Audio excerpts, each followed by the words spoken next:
Graça e paz do Senhor Jesus, amém? Boa noite a todos e a todas. Sou grato por estar de volta aqui e gostaria que você abrisse a sua Bíblia lá em Lucas capítulo 24, do verso 36 em diante. De manhã nós tínhamos alguns corintianos aqui conosco e eu falei o capítulo, o livro, e a pessoa não conseguiu achar muito rápido. Então, enquanto você não acha, que eu também acredito que tenha corintianos no nosso meio, eu vou falar algumas coisas. Bom, em primeiro lugar, eu estou feliz de estar aqui, agradeço a todos por já me ouvir, e gostaria de dizer que a minha família também está grata em você me receber. Eu sou casado com a Silvia já há 36 anos, eu tenho 4 filhos, são 2 biológicos, o Estevão, que está no céu, e o Giovanni, que ele hoje está na Alemanha fazendo medicina. Eu tenho minha filha, que graças a Deus casa dia 30 de agosto. Você perdeu, porque perdeu de casar com uma gastrônoma, e então agora você vai ter que procurar mais. E eu tenho a Marecinha, de 17 anos, que é bailarina. E nós estamos muito felizes. Além da minha família nuclear, eu moro com mais 35 pessoas na cidade de Santo André, no bairro Campestre, né? Então, a minha casa tem só 9 banheiros. Imagina para você limpar tudo, né? Então, demora um pouco, porque é muito banheiro. E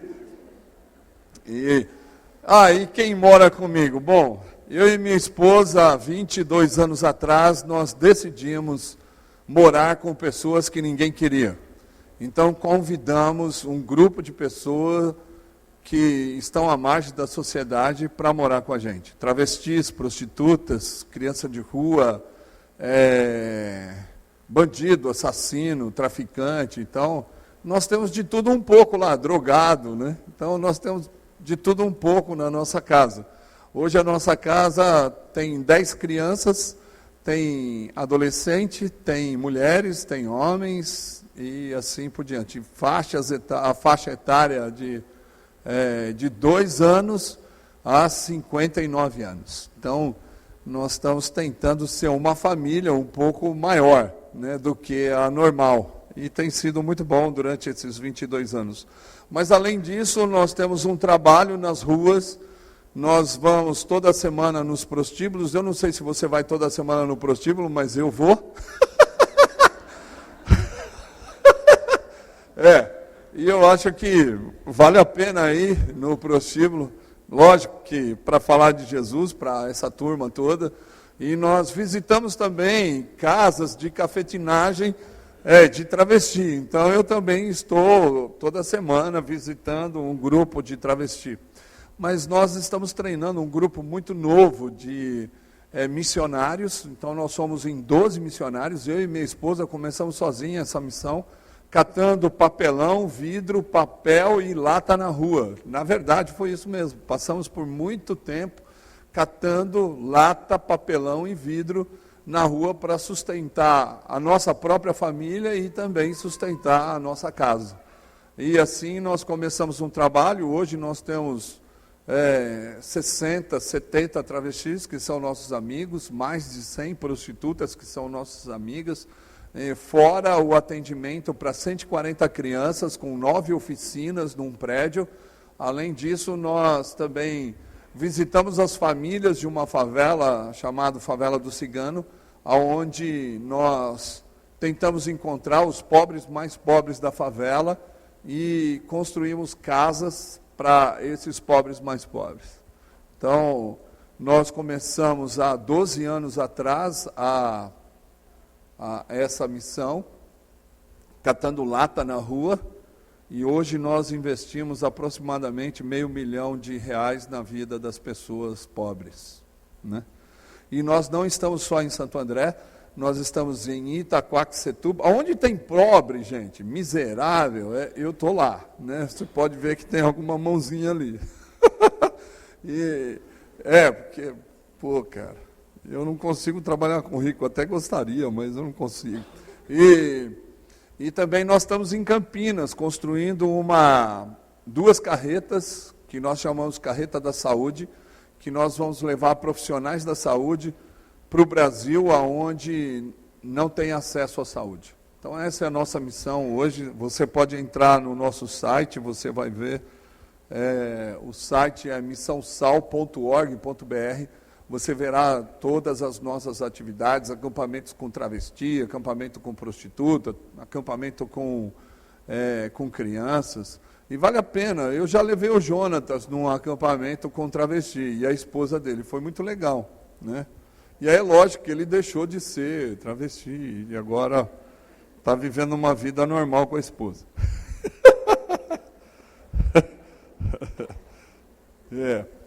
Então, por que você faz acampamento com os travestis? Porque é dessa forma que nós criamos relacionamento e sempre um dos travestis querem mudar de vida. Então, hoje eu moro com 8 ex-travestis, que nós já ajudamos a tirar silicone dos seios e silicone de um monte de lugar, e eles estão servindo o Senhor Jesus, né? Tá joia? Legal. Então vamos ler a Bíblia. Todo mundo achou? Amém? Lucas 24, capítulo 24, do verso 36 em diante. Joia? Acharam? Amém? Ninguém fala nada, é presbiteriano mesmo, né? Tá. Não. Se fosse outra igreja, eu ia falar amém, misericórdia, alguma coisa assim, né? Mas tá joia. Beleza. Joia, vamos ler então? Diz assim a Bíblia: enquanto ainda falavam nisso, o próprio Jesus se apresentou no meio deles e disse: a paz seja convosco. Mas eles, espantados e atemorizados, pensavam que viam algum espírito ou fantasma. Ele, porém, lhe disse: por que estáis perturbados e por que surgem dúvidas ao vosso coração? Olhai as minhas mãos e os meus pés, que sou eu mesmo.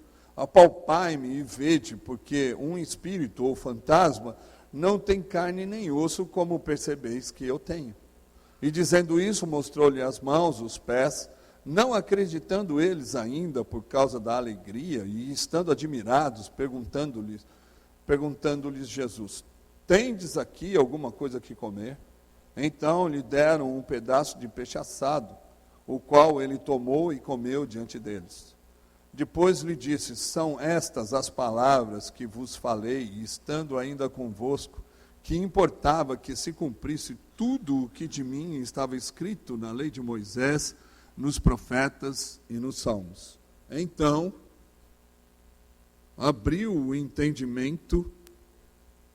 lhes abriu o entendimento para compreenderem as Escrituras. E disse-lhes: assim está escrito, que o Cristo padecesse e ao terceiro dia ressurgisse dentre os mortos, e que em seu nome pregasse o arrependimento para a remissão dos pecados, e todas as nações, começando por Jerusalém, vós sois testemunhas destas coisas, e eis que sobre vós envio a promessa de meu Pai. Ficai, porém, na cidade, até que do alto sejais revestidos de poder. Amém. Até aí. Joia.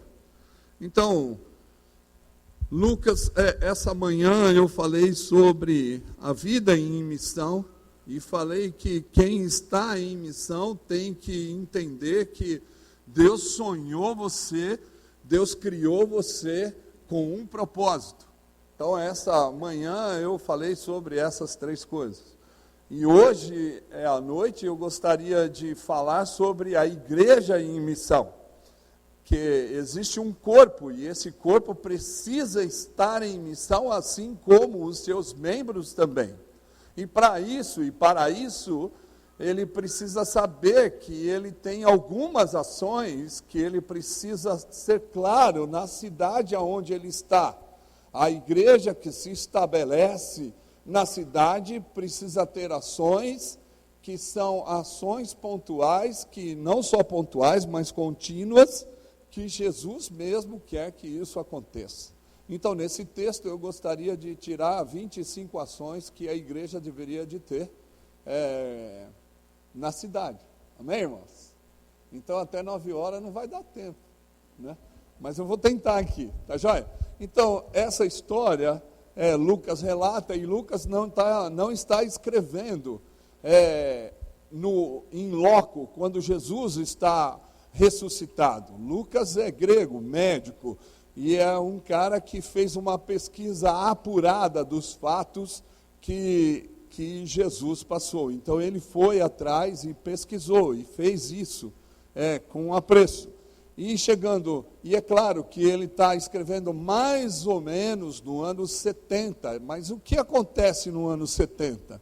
O corintiano não vai saber que Nero era o imperador e que ele tinha derrubado o templo de Jerusalém. E é mais ou menos nessa época, onde os cristãos estavam empobrecidos, onde Israel estava empobrecido, porque, para você ter uma ideia, para um povo adorar um outro Deus, a não ser Nero, tinha que se pagar 9 toneladas de ouro, aproximadamente, para o Império Romano.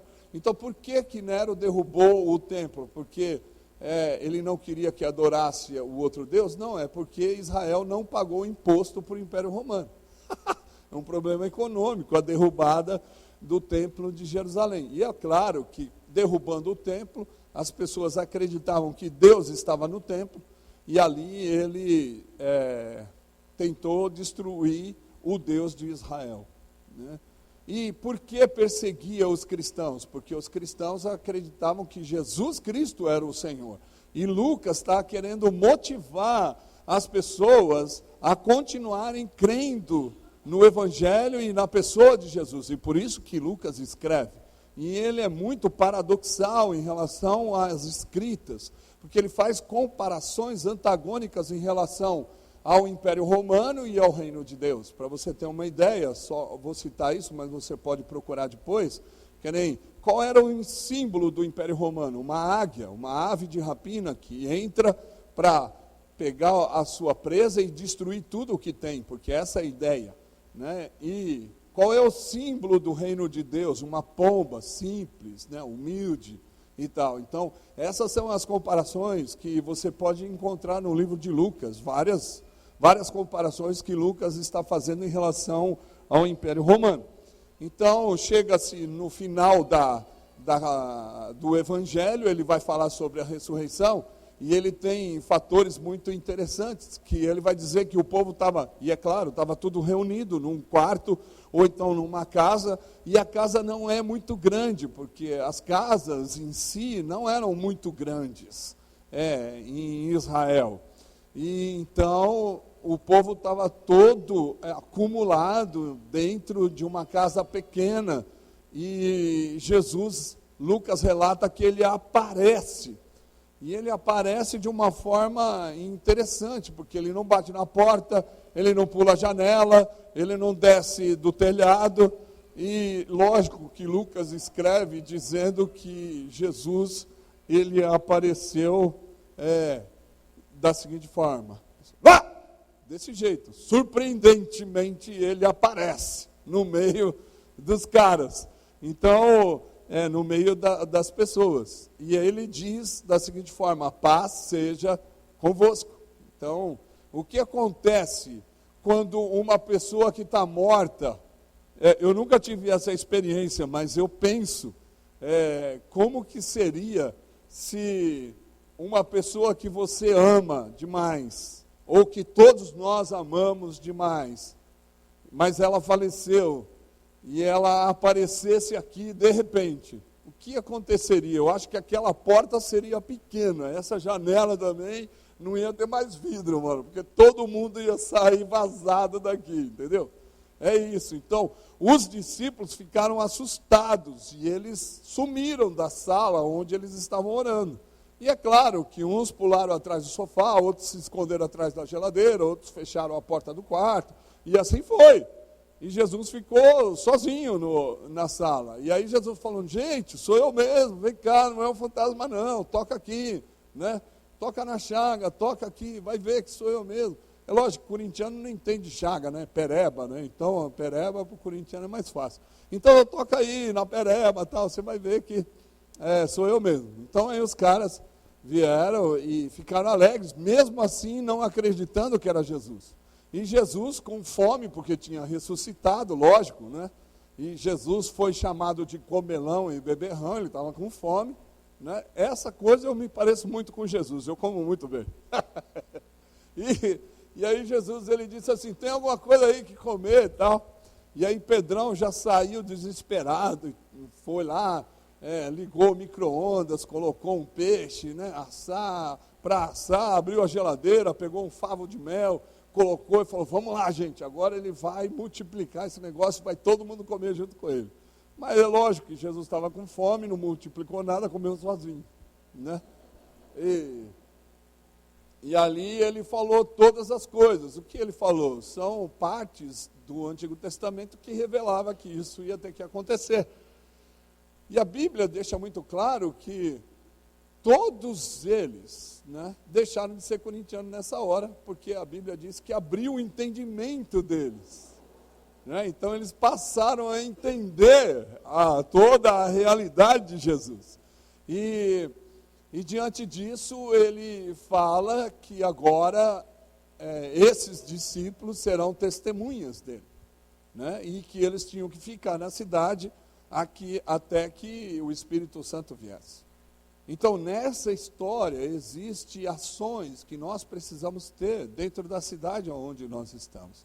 É claro que os discípulos estavam com medo devido à política da época e devido à religião da época. Isso é normal, porque o judaísmo também queria acabar com o cristianismo que estava começando no primeiro século. E a política também, como o império, ele também queria acabar com esses cristãos que estavam chegando. E Lucas quer motivar as pessoas a continuarem crendo e tendo fé. Então, nós precisamos olhar para as ações que Jesus teve e o que ele fez, para que a gente também possa multiplicar essas ações aonde nós estamos. Então, a primeira coisa que Jesus quer que sejamos hoje, como ele foi ontem, é ser o promotor da paz, ou ter ações de paz na cidade ao qual nós estamos inseridos. Então, paz, na atualidade, se perdeu o conceito real de paz, ou o conceito bíblico real de paz. E qual é o conceito bíblico de paz? O conceito bíblico de paz nada mais é, porque a paz sempre, quando você vai ler o Antigo ou o Novo Testamento, está muito ligado à justiça, à equidade, aonde todos podem comer, aonde todos podem dividir o pão, aonde todos têm todas as suas necessidades, e não os desejos, mas todas as suas necessidades supridas. Tanto é que Roland de Vaux, até o pastor tem esse livro, Roland de Vaux, num livro chamado Institutos de Israel, está falando que a paz em Israel era totalmente diferente da paz de hoje. Por quê? Porque a paz de Israel, quando um patrício chegava a cumprimentar o outro com a paz, os dois deveriam de ter as mesmas condições sociais, políticas, econômicas, físicas e emocionais para se dar paz. Agora, se eu chegasse em alguém que não tivesse a mesma paz que eu de verdade era responsável pela pessoa que eu estou dando paz. Ele não tem a mesma paz, então eu tenho que proporcionar isso para ele. Então, a paz no Antigo Testamento não é simplesmente um estado. Não é um estado. Como nós, quando chegamos na nossa casa, depois do trabalho, nós tiramos a nossa calça, vestimos o nosso shorts e vamos para a piscina, colocar os pés na água, e lá a gente diz, puxa, nesse condemônio fechado, eu posso ter paz, né? Então, isso acontece, né? Mas é claro que também o pobre tem isso, né? O pobre, ele chega do trabalho da mesma forma, ele tira a calça, coloca os seus shorts, enche a bacia de água, coloca o pé na água e diz, ai, nesse condemônio fechado eu posso ter paz, né? Então, é um estado, é uma forma de pensar a paz individual, uma forma de pensar a paz egoisticamente. Mas a paz bíblica do Antigo Testamento, eu só posso ter paz se o coletivo pode ter paz. Senão, nós não podemos ter paz. Então, Jesus ele traz o conceito do Antigo Testamento para o Novo Testamento e diz: bem-aventurados sois os pacificadores. E o que significa pacificador nas bem-aventuranças? Significa aquele que trabalha com as mãos para gerar paz para o outro. Isso é pacificador. É o cara que produz paz com as mãos. E Paulo ainda vai dizer mais: você trabalha para ajudar o necessitado. Lá em Efésios capítulo 4. Então, o que a Bíblia nos diz sobre paz, ou sermos os promotores da paz, é que quando a igreja se estabelece em algum lugar, ela precisa suprir a necessidade daqueles que passam por dificuldade. Por isso que João vai dizer, no capítulo 3 de 1 João, ele fala assim: quando o seu irmão tiver necessidade, se aproximar de você, e você tendo o recurso desse mundo, você encolher a sua mão, pode o amor de Deus estar nele? Não, não pode. Então é algo que vai produzir paz. Assim também, lá em Atos, no capítulo 2, eu acredito que o maior poder que desceu do céu foi a partilha. Porque a Bíblia vai dizer que não existia nenhum necessitado sequer entre eles. Então a paz se estabelece quando todos podem comer, quando todos podem morar, quando todos podem beber, quando todos podem fazer todas as coisas. E ter dignidade. Então a paz está ligada à dignidade. E a igreja do Senhor Jesus, que se estabelece em qualquer lugar da história, ou então em qualquer lugar de pontos geográficos, ela precisa pensar o que está faltando, qual é a necessidade que nós podemos suprir juntos das pessoas que estão ao redor da onde nós estamos começando essa comunidade.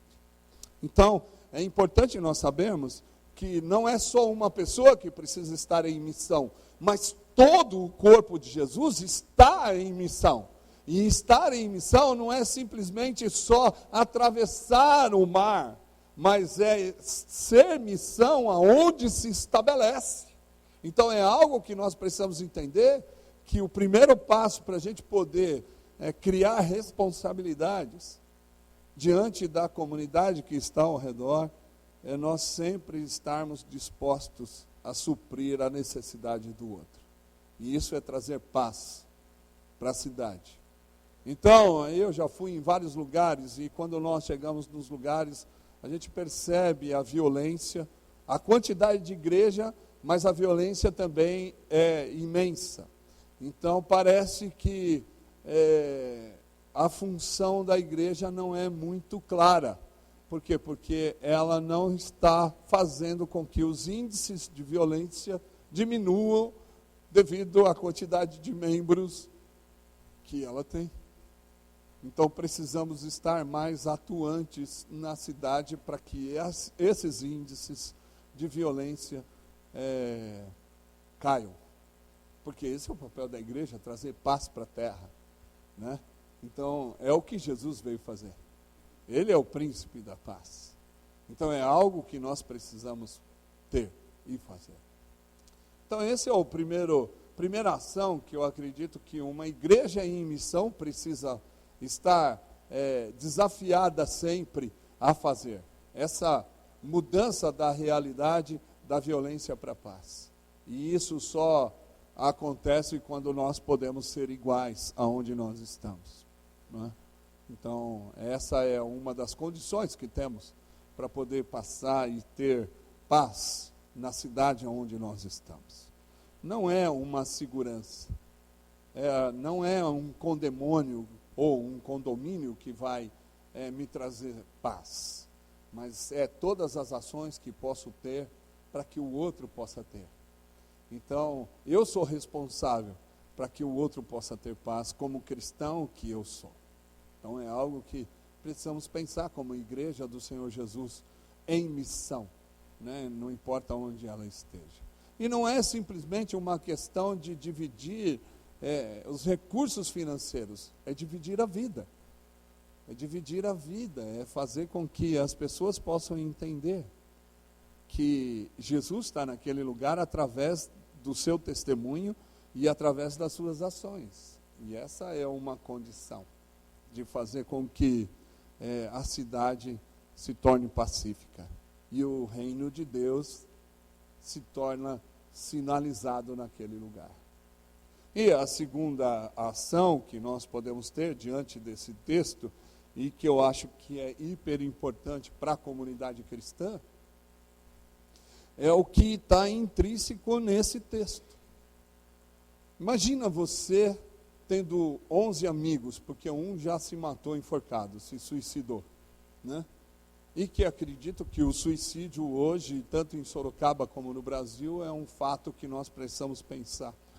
Mas hoje não é dia de falar sobre isso. Mas um amigo seu se suicidou, mas você tem 11 ainda.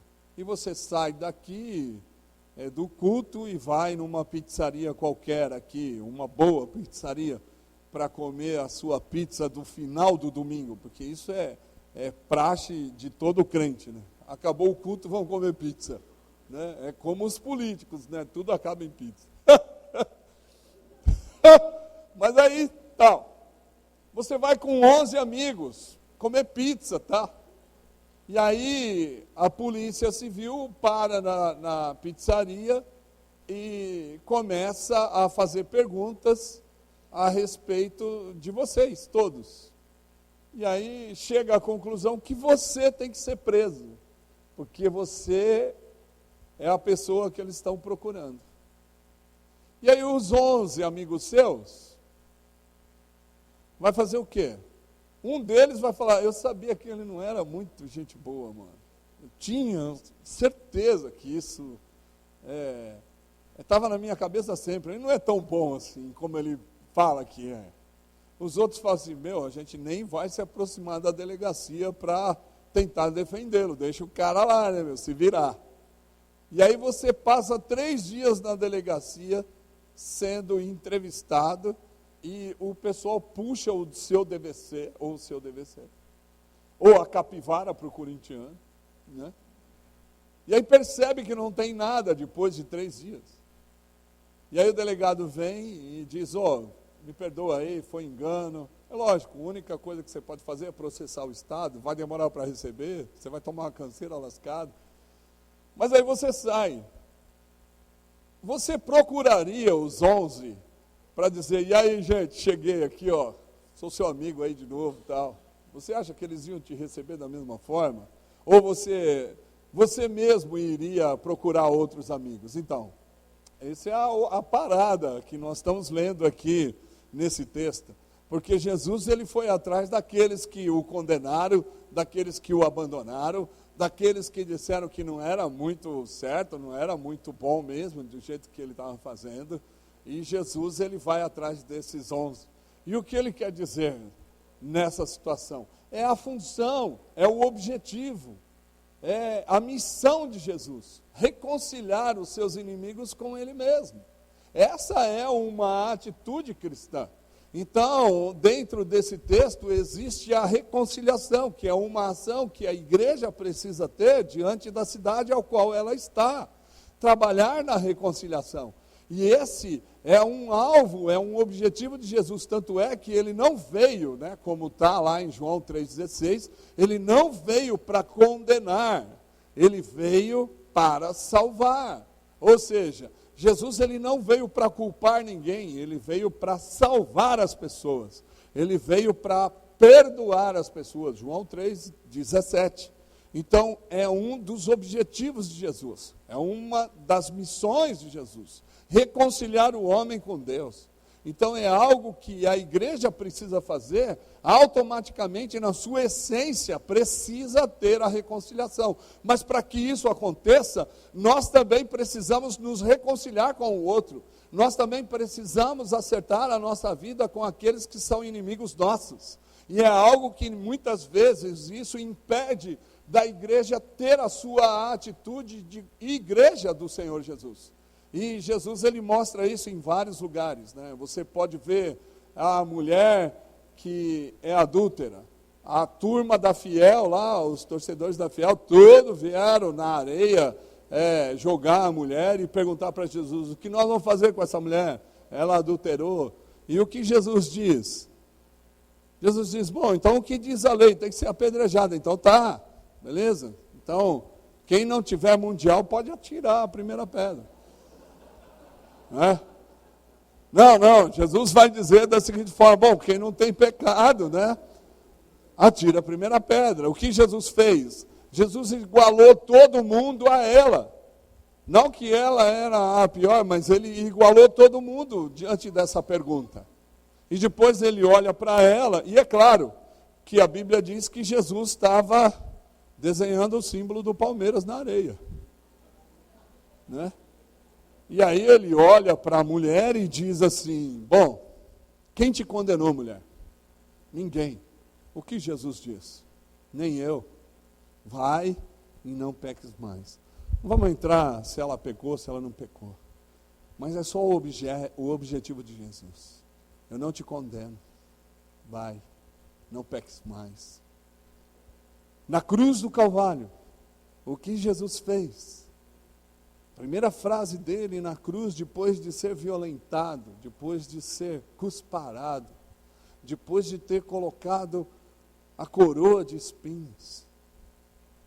A primeira frase, Pai, perdoa, porque eles não sabem o que fazem.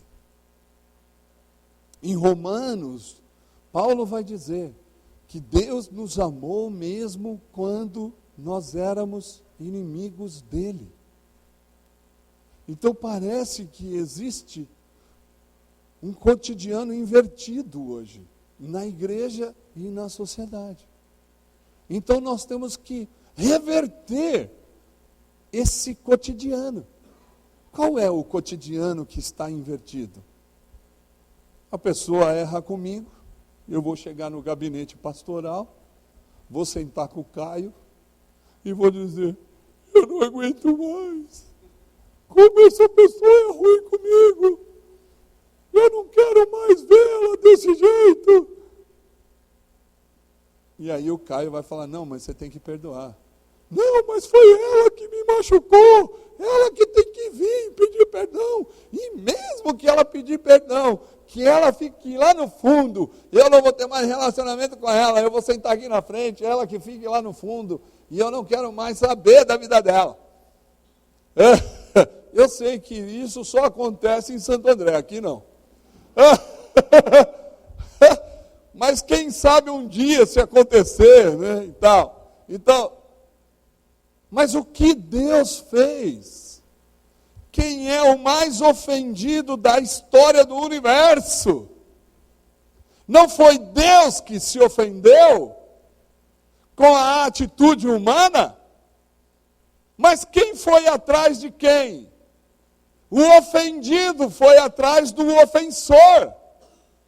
Então, na reconciliação existe um cotidiano invertido. Que esse cotidiano invertido, nós, como igreja, precisamos reverter.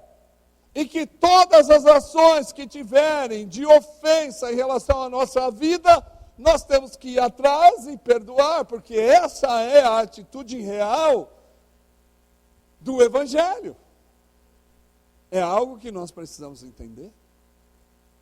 Então, a segunda ação que precisamos ter, e isso acaba com a violência, isso traz paz, porque quando alguém nos ofende, nós vamos lá e falamos assim, eu vou perdoar você. Mas o que significa perdoar? É dar mais uma chance para a pessoa errar contra a gente. Vai errar de novo? Vai errar de novo, mas eu estou aqui. E Pedro está lá no céu ainda fazendo conta. De vez em quando o Gabriel passa, ele fala, quanto que é 70 vezes 7? Que ele é corintiano, ele não sabe fazer essas contas. É verdade. Então a ação nossa precisa ser revertida, porque nós aprendemos com a construção social da nossa vida que quem nos ofende precisa vir pedir perdão. E não, se nós nos ofendemos, nós temos que ir perdoar. Porque a nossa ação é sempre assim. Então, se queremos trabalhar com reconciliação na sociedade, precisamos dar a oportunidade da sociedade errar contra nós e nós perdoaremos sempre. É assim. Lula se encontrando com Bolsonaro e os dois se abraçando. Não é difícil de acontecer, né? Porque os dois também é difícil. Mas assim, não é difícil de acontecer. Mas também não é difícil de acontecer que uma igreja vai ser reconhecida como a pessoa que conhece Jesus através dos atos dela. E se alguém te ofende, não importa onde, na empresa, na igreja, na cidade, na vizinhança, você tem que estar disposto a voltar a ter amizade com ela. Porque é isso que Deus fez. Mas é difícil, hein, Macarrão, fazer isso. É lógico, se fosse fácil, não precisava ser crente. Porque isso é só para quem é crente, não é para quem não é. A Bíblia é para ser seguida por aqueles que querem seguir Jesus. Porque nós somos as pessoas do livro, não é isso que nós falamos? A Bíblia é a nossa regra de fé. E a regra de fé diz que aquele que me ofendeu tem que perdoar. Talvez deve estar aparecendo várias pessoas na sua cabeça agora, e você fala, caramba, eu preciso perdoar esse cara, eu não aguento mais ele. Né? Talvez se você fazer um exercício, você vai perceber que tem várias pessoas que estão na lista que precisam ser perdoadas. Talvez se nós tivéssemos atitudes de reconciliação, talvez esse lugar seria pequeno. Porque quando nós reconciliamos, as pessoas querem estar aonde nós estamos. Talvez esse lugar se tornaria um espaço muito pequeno para todos. Porque nós iríamos trazer todo mundo de volta devido à nossa ofensa ou devido à pessoa que nos ofendeu. Então essa é a segunda ação que nós precisamos ter como igreja local. Se reconciliar entre nós, mas estar disposto a reconciliar com o mundo ou com a sociedade que ela vai agir com violência para conosco. Então isso nós precisamos entender. Essa é uma das missões que precisamos ter. E é uma missão na vida da igreja. A terceira ação que eu quero dizer é a ação de ser testemunha. Muitas vezes nós incompreendemos ser testemunha. Mas no livro de Atos, ser testemunha é ser mártir. Porque o texto é muito claro, é morrer pela causa. Então, uma das ações da igreja na cidade é morrer pela causa do Evangelho. Ah, mas então nós vamos sair na frente de todo mundo que está dando tiro. Não, Corinthians, não é isso que eu estou querendo dizer. Né? Não é isso que eu estou querendo dizer. Mas se for, tá bom. Né? Se Deus te mandar, vai. Eu não iria de jeito nenhum. Né? Mas assim, o que eu quero dizer é que existe o mártir, ele faz as coisas porque ele quer se parecer com aquele que é o líder da causa. Então, Jesus ele está querendo dizer para os seus discípulos que eles precisam se parecer com ele. E como nós nos parecemos com ele? Pedro vai dizer muito claro lá em Atos capítulo 10, que Jesus, ele viveu 3 anos. E nesses 3 anos ele veio da Galileia à Judéia, cheio do Espírito Santo, com poder. Ele fazia o bem, curava os enfermos e expulsava os demônios. É isso que Pedro vai dizer. Então, qual é a qualidade, depois de 3 anos dele viver com Jesus, que ele percebe em Cristo? Que ele fez o bem. Então, as nossas ações precisam ser ações na cidade que vão demonstrar a bondade que a igreja tem em relação à sociedade ao qual ela está inserida. Então, nós precisamos fazer bondade para que as pessoas possam perceber que o nosso Deus está vivo. Porque é isso que está escrito em Mateus 5,16. É o Sermão do Monte. é a regra moral e ética do cristão. Quando vocês fizerem o bem, os homens que estão no mundo glorificarão a Deus que está no céu. Na época que Jesus está dizendo isso, as pessoas só podiam glorificar um Deus que está vivo. Ou seja, o que Jesus está querendo dizer? Não, então quando vocês fizerem o bem, as pessoas vão perceber que Deus está vivo. Então é algo que nós precisamos entender como igreja na localidade de Sorocaba, que nós temos uma ação prática a fazer na cidade, que é bondade. É bondade. E assim, Tiago ainda vai dizer que aquele que sabe que tem que fazer bondade e não faz, esse peca. Ou seja, deixa de amar a Deus. Porque pecar é não amar a Deus. Então, quem não faz bondade, não ama a Deus. E é isso que João vai dizer. Se o teu irmão tem necessidade e você não suprir a necessidade dele, ou seja, fazer a bondade, Deus não está em você. Então nós esquecemos, perdemos a bandeira da bondade para outras religiões. E está na hora de nós retomarmos essa bandeira e fazermos o bem para as pessoas. Que assim, eu também estou presbiteriano. E é claro que na regra de fé e também nos pensamentos da confissão diz que se nós somos salvos, nós não precisamos fazer mais nada, porque Deus já nos salvou. Mas a Bíblia é muito clara que você tem que ser bom. Então nós temos que ser bons. Ah, então eu vou ser um marido melhor. Não, é sua obrigação ser um marido melhor. Porque você fala que ama a sua esposa, mas cá para nós, quantas vezes você lavou o banheiro essa semana para ela? E você é o cara que mais erra. O alvo. Olha! Mano, é claro. Só pela risada eu acho que a mulher já está assim, vou pegar você no pé agora, você vai lavar banheiro. Não é? Não, mas também as mulheres, não pode ver nada de errado que o marido faz, ela tem aquela palavrinha desde a genética. É desde quando nasceu já tem essa palavrinha. Não te disse que ia dar errado? Não é assim? E aí o cara fica descabelado, vou matar essa mulher. Vontade dá, mas, meu, você é crente, você não pode fazer. Então você tem que amar. Mesmo que ela tenha essa frase que solta sempre para você. Não é assim? É. Então, mas não é só na casa, não é só no lar. A igreja, ela tem uma dimensão maior, é na sociedade, é nos movimentos públicos, é se tornar pública a bondade que você, como igreja, fará para a sociedade. Não é algo que você tem que fazer simplesmente só em casa. É algo que você tem que fazer para que todos possam perceber que o nosso Deus está vivo. Então, a primeira ação, não vai dar para terminar as 25, mas a primeira ação que você precisa ter é uma ação pacificadora.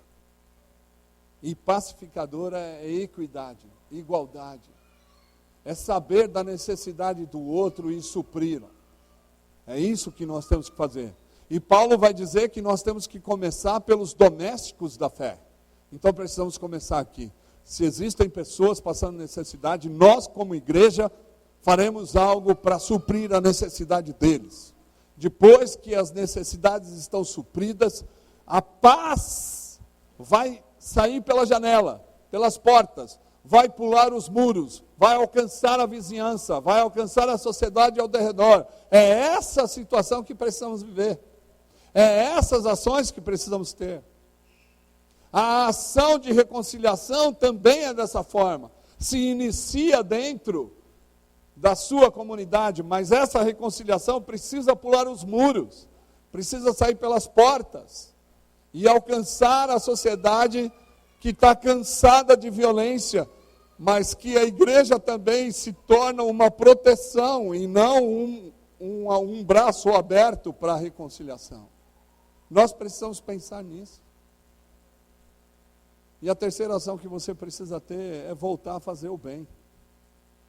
Fazer o bem para as pessoas. Eu falo para todos os meninos e meninas da minha casa que eles são muito violentos. Tem um cara que senta do meu lado todo dia e ele acha que ele é meu segurança. Que ele já foi assassino, né? Já matou muita gente. E quando alguém senta no lugar dele, ele fala: sai logo antes que eu te mato. É assim. Aí eu olho para ele e falo: não, cara, você não mata mais, tu é crente. Ah, é mesmo, eu sou crente, então vou sentar em outro lugar. E eu digo a todos os meninos e meninas da minha casa: eu creio que Deus criou você e tem uma semente de bondade dentro de você. As minhas ações é para que eu possa pescar essa bondade e colocar para fora da sua vida. Eu sei que você é bom. Você não é tão ruim como você mostra. Então eu estou aqui no aguardo para ver a sua bondade. Esse rapaz que já assassinou alguns, já foi preso até. Quando ele faz bondade, eu digo para ele: está mudando. E ele fica todo vermelho. Porque aí ele até brinca comigo: eu só estou fazendo um negócio aqui. Eu falo: então, está mudando, está fazendo bem. É isso. E ele fica todo envergonhado. Porque ele está fazendo bem. Porque ele sempre foi acostumado a receber violência e dar violência. Como nós.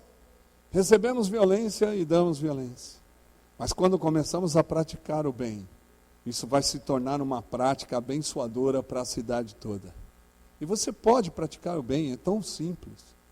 Eu quero desafiar você aqui a olhar na sua agenda essa semana, ou quando chegar em casa. Eu sei que a sua agenda é lotada de espaço vazio, com certeza. E você tem possibilidade de separar 1 hora do dia para fazer bondade. E isso vai mudar a sua vida e a vida de algumas pessoas. Ah, mas o que eu tenho que fazer? Lógico, o crente esqueceu de fazer bondade. Ele acha que Deus tem que servi-lo. Não, é nós que temos que servir a Deus, não Deus nos servir. Então nós temos que fazer bondade. Pensa numa coisa, uma pessoa que está empurrando o carro. Aqui em Sorocaba é difícil, né? Porque todo mundo está estabilizado economicamente. Mas o cara deixou de pôr gasolina porque não tem dinheiro e tal. E aí você para seu carro, olha bem para ele: vamos lá, vou empurrar o carro com você. Bondade. 1 hora por dia, não vai doer. E aí, se for empurrar mais de 1 hora, você só empurra 1 hora e deixa o carro lá e vai embora. É um desafio da hora. Porque corintiano é assim, né? Falou 1 hora, eu não vou fazer mais do que 1 hora. Né? Ou então, uma senhorinha que está levando sacola pesada no mercado, que você já viu várias. Ela até meia corcunda, encurvada, com sacolas pesadas na mão. Você pega a sacolinha dela, põe no carro e leva ela até em casa. Dá menos de 1 hora isso. Se ela não quiser, você pega ela, a sacola, põe no porta-mala e leva. O que você acha de você ter, desde já, práticas de bondade? 1 hora por dia. Não é muito. 1 hora por semana. 52 horas por ano. Mas por que 52 horas? Corinthians, porque tem 52 semanas. É por isso. O que você acha? Será que a gente pode começar uma corrente de bondade nessa comunidade que está aí querendo de verdade fazer algo de bom para a sociedade? E quando eu vejo o pastor falando que o que vai importar são as pessoas, isso vai demonstrar demais que o que importa são as pessoas e não as coisas. Quem topa fazer essa coisa 1 hora por semana? Tu topa? Levanta a mão aí. Eu vou orar por você. Joia. Estou vendo as mãos levantando. Eu não enxergo direito, mas estou vendo. Porque está escuro aqui para mim. Joia. Eu vou orar por você. E é claro que eu sei que se você não levantou, é porque você já está fazendo. Claro, eu entendo. Então eu vou orar por todos vocês. E é claro que uma pregação no domingo é da hora, mas na segunda-feira a gente já esqueceu tudo. Então eu vou orar para Deus não deixar você esquecer. Então se você não fizer, eu vou pedir para Deus quebrar um braço, uma perna, dar artrite, artrose, alguns nem precisam porque já tem, né? Mas eu vou pedir para Deus quebrar isso aí. Aí você lembra, puxa vida, eu não fiz a bondade, agora eu vou fazer com uma mão, né? Ou com uma perna, mas eu vou fazer, Deus. Tá bom? Joia. Mas se lembra disso, a igreja tem que ter ações benéficas para a cidade. E não ter um fim nela mesma. Senão não vale a pena ser igreja. Não vale a pena estar sendo treinado para ser um cristão fiel ao Senhor. Amém? Vamos orar? Você pode orar comigo? Você que levantou a mão e você que já faz bondade. Vamos orar. Querido Deus, queremos te agradecer por esse povo que foi desafiado a mudar a estrutura da vida em prol do outro, fazendo bondade uma vez por semana. Mas eu quero te pedir, Senhor, nessa noite, que ao fazer a bondade uma vez por semana, na outra semana possa fazer mais do que 1 hora. E quem sabe chegar a 2 horas. E assim, Senhor, as pessoas vão demonstrando que o Senhor está vivo através das atitudes dela. Nos ajuda, Senhor, a ser igreja pacificadora, a sermos igreja reconciliadora e a sermos igreja da bondade nessa cidade de Sorocaba. No nome de Jesus. Amém. Obrigado.